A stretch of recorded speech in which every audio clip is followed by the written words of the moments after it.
Vous allez belé beaucoup de l'émission de partout na pesi bino mbote. Mbote, balamio c'est à Chebiso TV. Oui, mais là mon émission a bino réponse à nos questions. Yande ko na na pesi moyini nanga mbote, moyini mbote, moyini bonjour, moyini nanga bonsoir.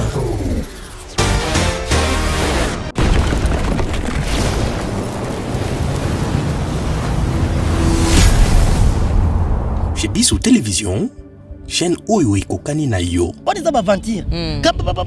Yamba okoyamba nini? Banda banda koyambisa oyamba Nini? Pesa boy, o pesa ozwa Nini? Naman aye. Élysée abikisiye. Est-ce que singa ki mbongo? Toyoki likamambongo kuna na kati. Likamambongo betamite. Moussou Batima, Jésus est fils de David, aie pitié de moi. Jésus a balouka tourné, que veux-tu que je te fasse? Que je couvre la vie. Aïe, Mona a déclaré. Aïe, a Moussou imposé ma boucle. Yamisa to aïe, a zuiso, ya bois qui n'a ma belle. Apangusi ma belle na so ya tien na misu. A tini na lizibasilo, la bikine kosoko la misu. Kibonganga. Kibonganga. Moni sacerdoce. A sali sacerdoce, la bikine kosoko la misu. Heureusement, à Sanini. A moni clair. Donc, sacerdoce, c'est ça, nous te faisons mon clair. J'ai ça, c'est un peu bon côté. Vous allez belé beaucoup de l'émission de partout na pesi bino mbote. Mbote, balamio c'est à Chebiso TV. Oui, mais là mon émission a bino réponse à nos questions. Yande ko na na pesi moyini nanga mbote, moyini mbote, moyini bonjour, moyini nanga bonsoir.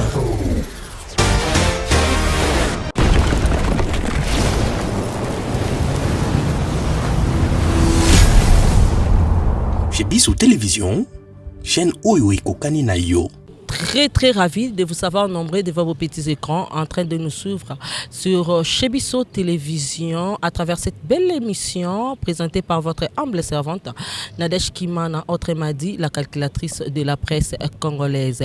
Bonjour à Brazza, bonjour Lubumbashi, bonjour à Kinshasa dans toutes les 24 communes de ma capitale, bonjour à Tchela, bonjour à Matadi. Restez toujours connectés et abonnez-vous massivement sur votre chaîne YouTube Chebiso Télévision. Voilà, je ne suis pas seule, je suis avec mon invité, notre pasteur, à qui j'ai dit bonjour. Bonjour maman journaliste. Mosali Nanzambe. Oui maman. Mwana Yamboka. Maman Nangai. Boni basango ya be église ezokende ndenge nini église Nzambe. Et puis bato nyonso balingaka yo okotala penza na Chebiso Télévision na ba ope balingaka biso te wana ba o ba commentara mabe wana tolingaka bango vraiment mingi. Un petit mot gentil d'abord na bato nyonso balingaka yo pasteur. Oui na pesi bino mbote bino nyonso bolingaka biso. C'est votre humble serviteur bon message Olanda prophète Gelor Kasai. Oui. Na pesi bino mbote na lingaka bino tellement mingi. Nzambe ya lola apambola bino. Boza toujours branché na chaîne na bino oyo zali Chebiso TV. Oui. Et pour attendre nous pour vous la édifier et que vous allez vraiment la Nzamba pambola bino. Nzambe apambola bino tolobara toujours à tout Seigneur tout honneur. Nous ne pouvons pas commencer cette belle émission ça pour autant dire merci comme ça à notre Dieu tout puissant qui nous a donné le souffle de vie gratuit. Pourquoi pas aussi à notre réalisateur, dire bonjour à notre réalisateur Chic Moukadi. Pourquoi pas derrière la caméra Jonathan na musala ki toko oyo azosela la biso. Aujourd'hui on va parler vraiment sacerdoce et puis la prière. Différence entre sacerdoce et puis la prière à travers Mosal Nanzambe na émission Oyo le prophète Gelor tokolobela vraiment yango penza makasa opesa biso moi différence entre sacerdoce binobot baebi kibonganga sacerdoce kibonganga kati na nkolo tokolobela parce que batebele ba comment ko pratiquer na bandenge na bango nyonso babenga kaka sacerdoce. Alors on commence par où la différence entre sacerdoce et puis prière ezalaka nini? Oui, merci beaucoup maman journaliste. Oui. Et ce que le peuple de Dieu doit savoir, il y a une grande différence entre les sacerdoces et la prière. Oui. Malgré tout les sacerdoces et la prière, il y a que Dieu seul qui opère.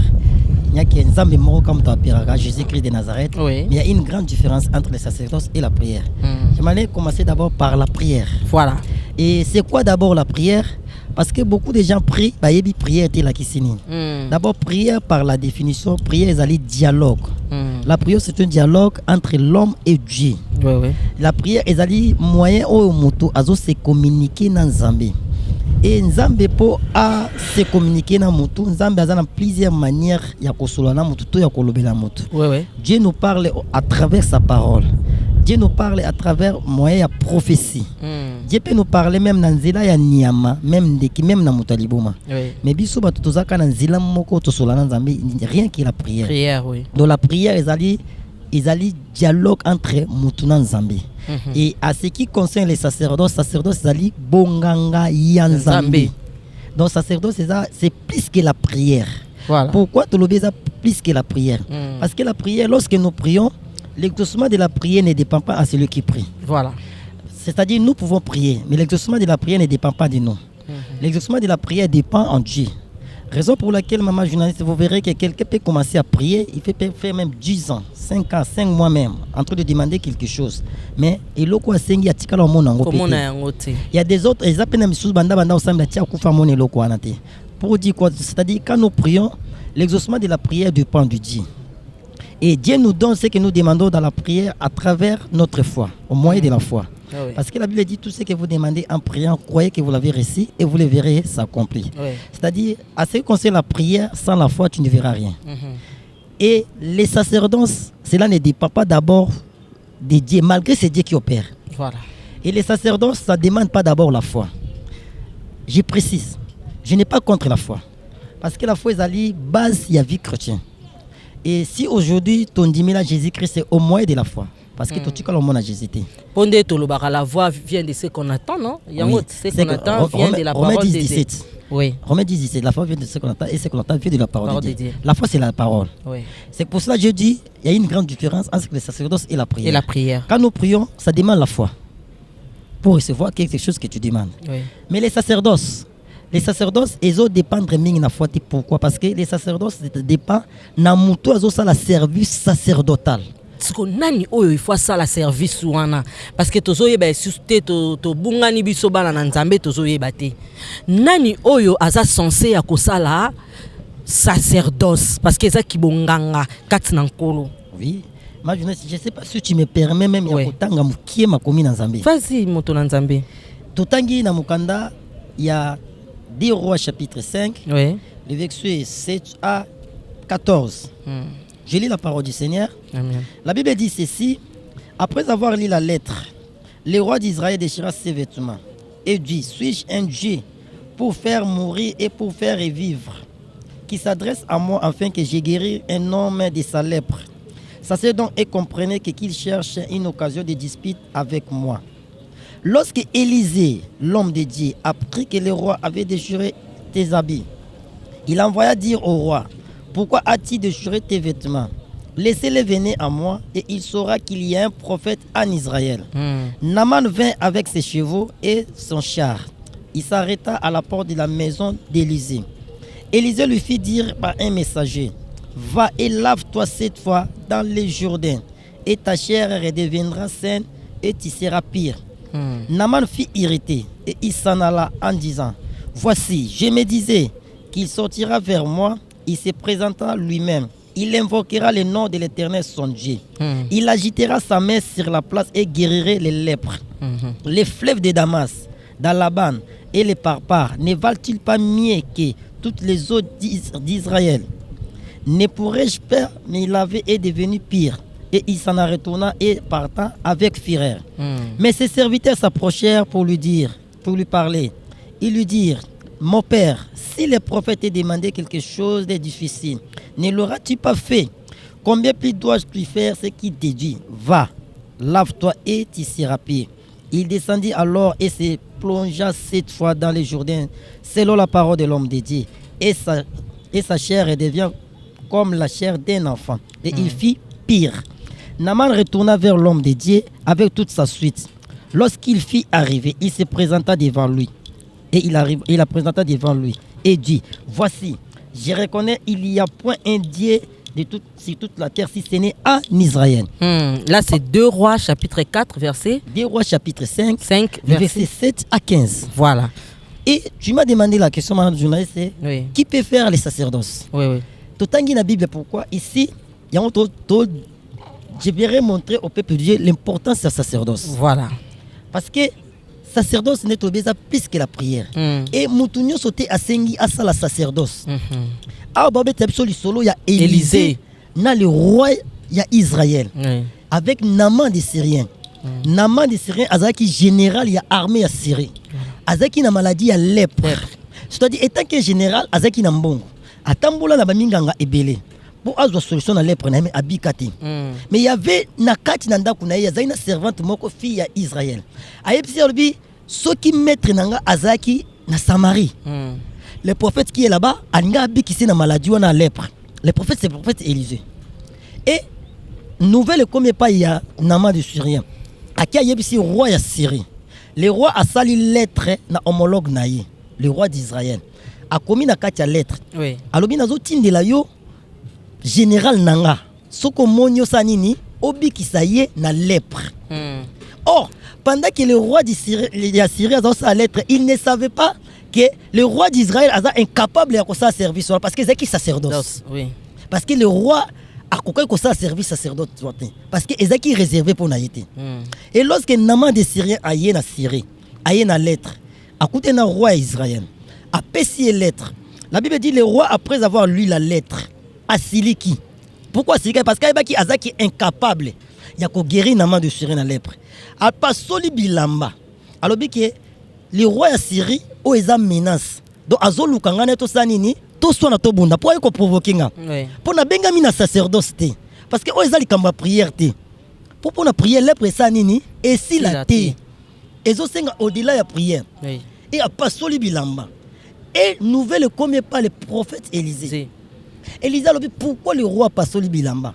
Abibo kinebo yebsa Naman aya awa. Et il saura qu'en Israël, il y a un prophète. Parce que les gens bateau nzamba pesa baza domaine moko privé on nzamba bengi pour na service sacerdotal. Et lorsque Naman abandi kuya.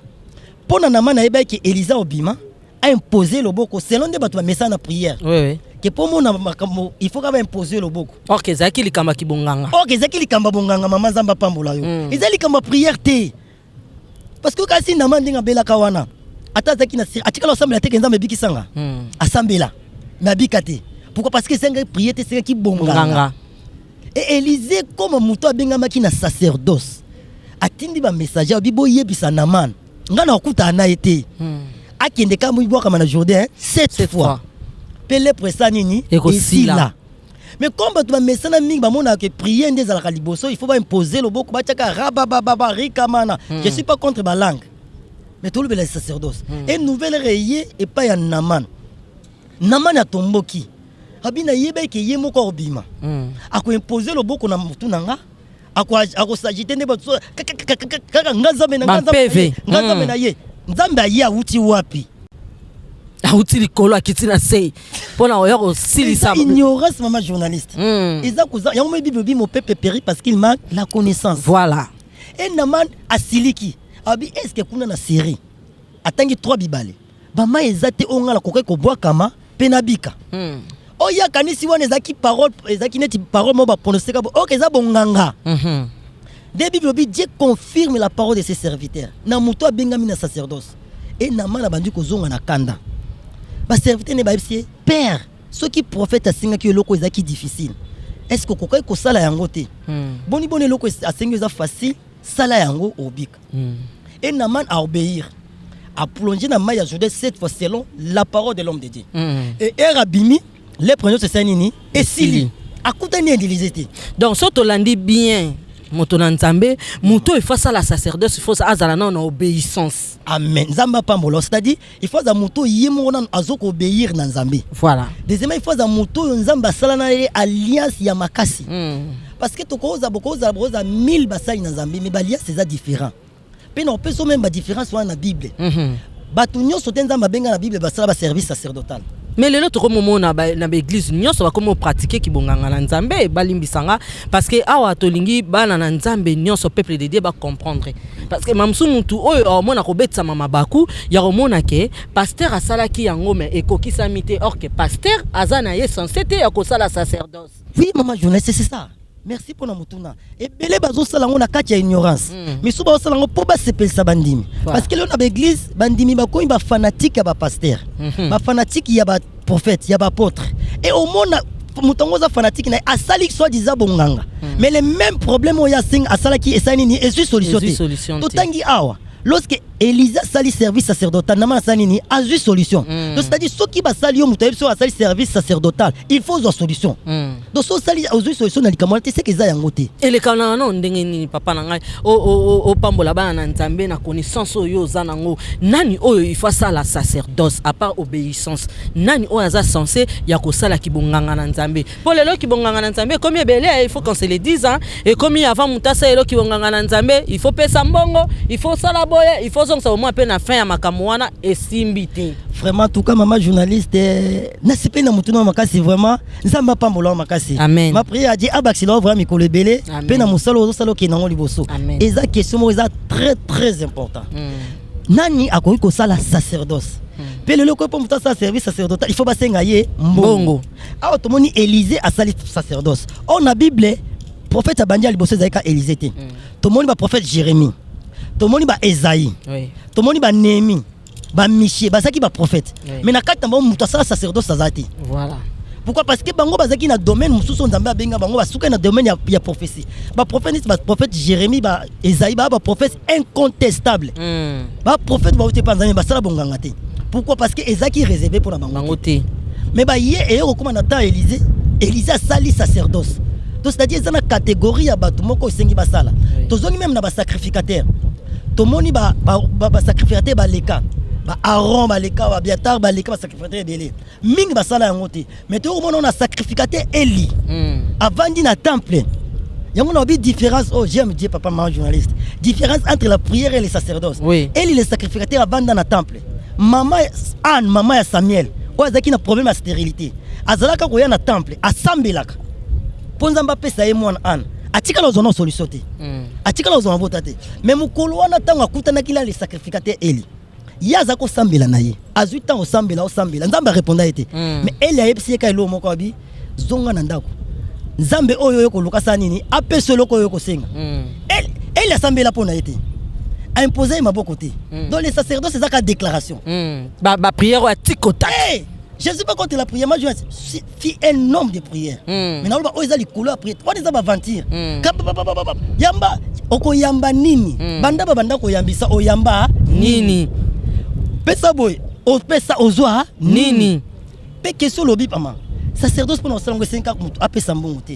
Totangi no yo na Bible, c'est noir et blanc na bandeli 2 Rois chapitre 5. Les versets 7 à 15. Lorsque Naman aye, Élisée abikisiye. Est-ce que c'est qui est mbongo? Toyoki likamambongo kuna na kati. Likamambongo betamité. Propre nani sacrificateur Eli. Ouais. Era epsi maman Anne kinde o bota. Asengi yembongo. Asenga salika déclaration. Asalika déclaration. Soto zongi mo qui est dans les maîtres des sacerdoces. Lui-même Jésus-Christ de Nazareth que j'aime, cet homme. Abiki si 3 aveugles, mais d'une manière différente. Moussou bâtiment Jésus est fils de David, aie pitié de moi. Jésus a baluka tuné que veux-tu que je te fasse?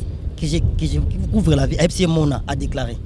Aye amususu imposé maboko ya miso to aye azui so ya bwaki na mabele apangusi mabele na so ya tie na miso atini na lizibasilo bi kinde ko sokola miso kibonganga moni sacerdoce asali sacerdoce bi kinde ko sokola miso erozonga sani ni amoni clair donc sacerdoce ça mutu fa mona clair je ça senga pe mbongo te ka déclaration pe sacerdoce ne lobi ki ezo dépendre na nzambe mais alliance wa sai na mosai na ye il peut akoki kotanga kombo nzambe ou bien akoki kotanga te mais déclaration ya kosala comme azan alliance na nzambe yo mona mikam et nani prophète Élisée atanga kombo nzambe te mais lobite kasala ki en hors nzambe c'est un prophète de Dieu donc aza sir na nzambe na ye aza sir na alliance wa zan nzambe donc muto asala alliance na nzambe akoki soka pe lobika kende obota oboti kende obala obali ezaka te banda kosalaka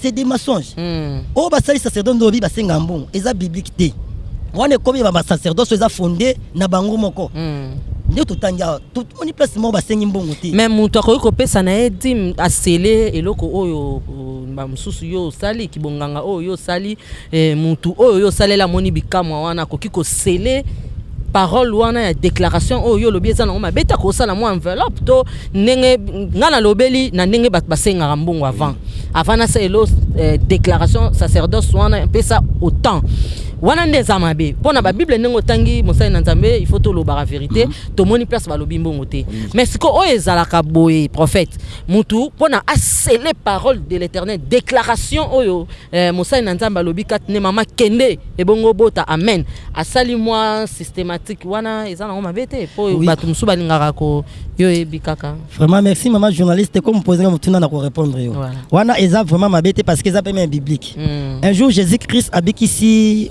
mwa maladie à lèpre ayebisi alobi kende ko montrer na ba sacrificateur na temple et présenter offrande au Moïse enseignant kibino na muto aza bien enseigné ayebi yango même de totangi ya Naman des Syriens Élisée le prophète a enseigné mbongo te mais so tangi na premier quand na 2 Rois chapitre 5 wana verset premier ne ba kita Naman des Syriens ayaki na mbongo ayaki na or ayaki na bilamba. Pourquoi? Parce que bato aza bien enseigné Bible lobi tu ne présenteras pas mes vues devant l'Éternel ton Dieu. Voilà. Ceux qui aza bien enseigné ayebi que un pour ça n'est pas mon sang nzambe il faut na même quelque chose.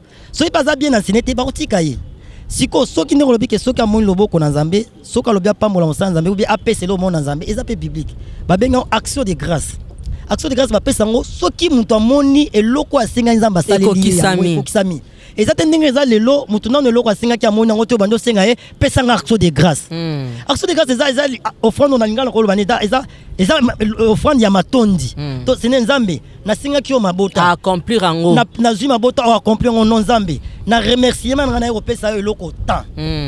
Nzambe na zena problème à libala o pesa nga libala reconnaissance na nga na yo pesa yo autant. Donc ba pesa ngo après et ceux qui peuvent nous amoni na musu baza pe reconnaissant que malgré non amoni loko na te mais cela n'empêche peut-être na pas mbolope mosali na nzambe ceux qui za posa na yemo kwa sali yango eza bien mais ezate que yo senga ye qui avant ça il faut pesa nga autant ezate que net na minde ko moko zo sanga masanza memo lobi po sambela pona ye po bala il faut pesa yo fwa moko po basomba libala po bala libala na ye bateka yango donc vraiment que le Seigneur nous fasse grâce. Nous avons fait la porte, tous les solo, pour tous les cas, pour enseigner dans Nzambe. Est-ce que nous avons maman journaliste, nous avons pas ça, moi na libala, il faut assomba yango. Eve au premier mariage nous avons célébré dans le jardin d'Éden. Eve va passer nous avons mbongo wapi. D'abord Bible dit il n'est pas bon que l'homme soit seul. Nous avons des grandes institutions sur la terre maman journaliste. Les premières grandes institutions c'est les mariages. Voilà. Deuxième grande institution c'est l'église. Les mariages bon ils appellent même ben ignorance donc souvent azoke ko sala ba jeune belé pour senga libala olongani na ye déjà azana mobali no azali c'est kaka déclaration moko na contact mbala moko oh my god na yebinda kwanganga te na yebi kombo na Yesu kisi na simba na maboko eza kombo na Yesu singaloketo nanga eza kombo na Yesu zamba bapa wananga eza kombo na Yesu soki makase silinga na lukaka kombo na Yesu donc esinga ka déclaration mo bonganga nzambe salama po eloko wana ekokisama eza mbongo te bon tuna eza belé opesa ba mbongo yango est-ce que mon eloko yango lelo komi nzambe donc nzambe a commencé la commerce na vie ya bato ya keli. C'est ça que nous avons. Ouais, parce que tu souffles de vie gratuite, c'est un bongo. Vraiment, maman. Donc, nous n'avons pas de connaissance aux autres enseignements. Donc, souffle de vie, il est qui dans l'union. Nous avons pas de un bongo. Mais comme il a dit, c'est un bon. Et comme il puisque qu'il n'est pas une maladie, pour nous avons il faut appeler ça un bon. On a assez conseillé la guérison maladie. On est noir et blanc, c'est ta foi. Partout, Jésus a dit que ça va te venir. Ta foi t'a sauvé, ta foi t'a guéri. Et c'est mal la foi, elle va déclarer au bic. Donc, nous sommes comme un bon. Et ça, on est sous embêtés. Voilà. Merci beaucoup Nabalandi nyonso ya Shebiso télévision. En tout cas penza na sengi matondi mingi na pesi vraiment et pas en colo parce que na connaissance ya prophète na biso oyo a toujours partager ngona ba internet nyonso. J'espère que vous comprendrez. Prophète, un petit mot ya suka o toroki na yebi ke tozwa deuxième nango pona to kota penza na mozindo et puis to lobela ba makamu susu.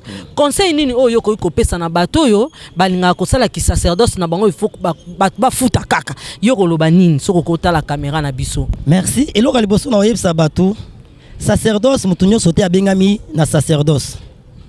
Et deuxièmement, sacerdoce c'est ça la par rapport il y a révélation. Muto aza na relation parfaite na communion na Nzambe nde mutu abengami po asala sacerdoce yango moninga mama journaliste chez moi le prophète Gelor na sambelaka nanu te na mutu sans pour autant to consulter Nzambe nga soki mutu aye avant na sambela po na ye il faut to consulter Nzambe donc o Nzambe akoloba nde après to sali service ezali tike mutu aye ezali ti pote za salité ozui qui sotie le cola pota mutu abika te et ça c'est une infection donc il faut y ba cause il faut pas sokola cause yango moni batebele ba sambeli po na bino dès eka yo pesi offrande ana ta aye bateli kamuni ezo bunza suk seza wapi yango il faut ko banana ko consulter Nzambe yango o za po sa o bika bikamo na Nzambe na zela service sacerdotal soko bengi biso abana sambela nga nde Nzambe benga tozwa tant consulter Nzambe po Nzambe sa biso po na kana moni ti Élysée nga ba keke po na na mbongo te po bato musube ba koma na consultation il faut pesa mbongo lelo naza plus de 15 ans mama Nzambe je n'ai jamais demandé l'argent à quelqu'un voilà eza biblique te nde ba biso bazo senga eza question tuninga o consultation prophétique mbongo o kutana prophète mbongo o mbongo makaro eza na bible te tout yango awa est-ce que Élysée senga ki na man mbongo donc ngana senga mbongo te donc bakosi bino pe mingi yo ozolanda biso Nzambe aza na posa asaila quelque chose balimero na biso eza affiché ceux qui peut dezaki na erreur aux connaissance mutu nyonso azoyebisa yo po asambela po na sengo mbongo approuver yango na bible demande nyonso sengo na musala azosala il faut ezala na kati ya makomi parce que base nyonso c'est la bible parce que miracle est ici là prophétie ici là mais la parole reste la parole donc peuple de Dieu Nzamba pambola bino bino bozuli bakuma la Rolanda biso Nzamba pambola pe maman biso journaliste pambola pe azong ça vraiment ebelé akoleka ya koloba yango na lobi ba ba za téléphone vraiment pour na nayebi keza na bande de l'écran na biso wana mais na préféré susu yo oloba yango bo pour na e permettre bandeko oyo mamso atiraki attention te tango yo zoloba boye opesi numéro mbala moko a noter pour na kozwa yo OK na ba o balingi ba contacter prophète Gelor Kasai numéro na ngai ezali plus 243 85 41 59 230 plus 243 85 41 59 230 wana ezali numéro na ngai elekaka r nyonso eza pe na WhatsApp na ba epe baluka na Facebook so betika www.prophète Gelor Kasai okomona ngai donc c'est ça ba numéro na nga na yambaka téléphone R nyonso nazaka na condition te na senga droit ya consultation prophétique te mais nga soko benga yeba vato samba ya tokozwa to consulter Nzambe pour na problème na o Nzamba olobani na sani ni na koyebisa yo parce que sacerdoce pe singa ka obéissance ya moto bazo sambela pona ye omone ti na man ba yebise ke boka na Jourdain aboyi donc achaki neti tembe mais era sali atosi sacerdoce za bonganga peut-être pe Nzamba ko senga yo pe loko pour ça le lango bete Nzambe so yebisi po mona bikama ozo association sacerdoce il faut obéir na oyo mosali Nzambe na osa sacerdoce azo yebisa yo parce que yenda zo yo Nzambe donc c'est ça voilà bambote na yo na bato nyonso o bazolanda yo na bato pe oyo zana bango oyebike ozalaka na peuple de demoko quelque part balandaka prophète na biso Gelor moi bambote Bambote nanga liboso na baino ne pas na maman journaliste que merci j'aime beaucoup. Bambote belé na baino so bazo travailler na chez Biso TV. Oui. Na papa na biso chic, Nzamba pambola bino na ba cameraman na biso et na pesi mbote na maman na biso grâce qui tanto kuna na États-Unis précisément na Dallas, maman na biso Nesimbenza kuna na Dallas, maman Patricia Kaluka kuna na Dallas, maman Ornella Mbenza na Dallas, pe na pesi maman na biso Rose kuna na Canada bazolanda biso. Maman na biso Nati Étoile na Canada, États-Unis, Nzamba pambola bino, maman Fatou na France, tobosa pété maman Kabasile kuna na Belgique, papa Mathieu na Canada. Donc vous êtes tellement nombreux. Bino nyonso na pesi bino mbote na linga bino nyonso et bino o bozo soutenir toujours ministère ya prophète Gelor, boza tellement belé Nzamba pambola bino na ba soutien na bino nyonso botinda kekomaka yango ezo permettre biso to les capé to annoncer évangile. Voilà, Nzambe apambola ya Willy Moucheni, le véritable code mondial, l'inamovible Nzambe apambola yo, Nzambe apambola honorable Oswald Mpaka, mon vieux, Nzambe apambolo vraiment ebele, Nzambe apambola Alexis Yamamoto Yamati, l'homme de Baibinga Baplan, Nzambe apambola maître Chris Cicéron Bakumba Boufaya, moi na ndaku, balobi soif de servir les autres, l'homme utile.